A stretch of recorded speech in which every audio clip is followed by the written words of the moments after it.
Nós também temos Gymkhana número 3. Será dia 17 de luna aqui, que é dia domingo. Nós temos evento que não. Mas é Gymkhana 3, número 3. Nós temos cabo número 2 ano passado. Então nós seguimos com que o next evento não vai seguir. Maneira você está passando around dentro da média não. Nós temos tremendo evento weekend que barco cozinha bom sortir. Nós abrir foi de 2 horas cabo porta abrir. Teco 8 horas. Maneira nós explica nós temos tour e auto não vindo. Nós temos atualmente 20 autos que inscreve. Atualmente tem número de mais alto de auto e participação. Para o que está ano passado e ano aqui. Que para tour ainda está aqui. Também está hobby bom.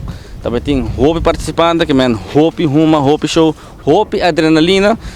E também nós temos argera com auto de car show também tem. E nós também temos auto de sound. Você sabe que o auto de dominicana, tem speaker na badak. Sim, ela também tem presente. Então diz que você vai preview de lo que passa aqui no dia domingo, dia 17 na Palomarga. Conta-nos que é a diferença entre drifting e fever? Quizás, quando nós estamos papiando hoje, tem uma confusão, a gente não sabe, mas quando nós podemos educar a gente, tem que mais passar tocando isso aqui. É top fácil. Hoje em dia, você pode Google, então você pode que auto por drift e que auto não por drift. Hoje em dia, você pode acidente, não explica que se tem um auto envolvido, então você drift, então você pode um Nissan Sentra, um auto front wheel drive, basicamente não por drift.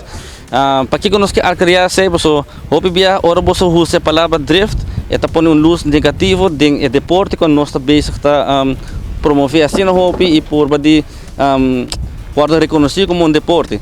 Nós está basta ler o que processo, nós está acudindo a ASU na certa federação de deporte na Aruba, onde uma vez afiliar com nós, era bo deporte to reconhecer mundialmente como um deporte.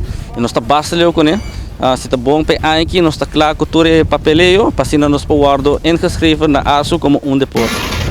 A invitação é mais para toda pessoa que está interessada, a mim não está ainda por inscrever, etc. Seguro que sim. Vou para inscrever ainda riba e dia mês, até que é o mesmo preço, 25 florin para inscrever.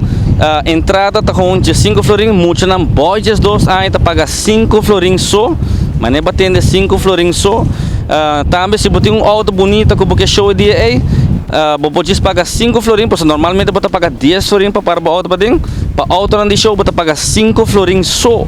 Então agora nós temos um caminho destinado solamente para auto de show, que você para ele para não passar o aqui de via, mas nem 30 seta tanto para o aqui, mas nem 30 do gate, você vai tudo auto botar bonita de um rei. Então é na vou marcar para se você paga 5 florin. Que é o requisito, não? Requisito para drift ou para ambos, nós assistimos em reunião que me requisito não está, vamos ter um helm, o jacket será, cat será, jeans, o auto me está able para drift, que men, rem se traha, vamos bateria não está bom botar, é quando a gente que basicamente todo auto me tem, safety belt me está traha, que men, certo aspecto não como me tem claro para o auto para drift.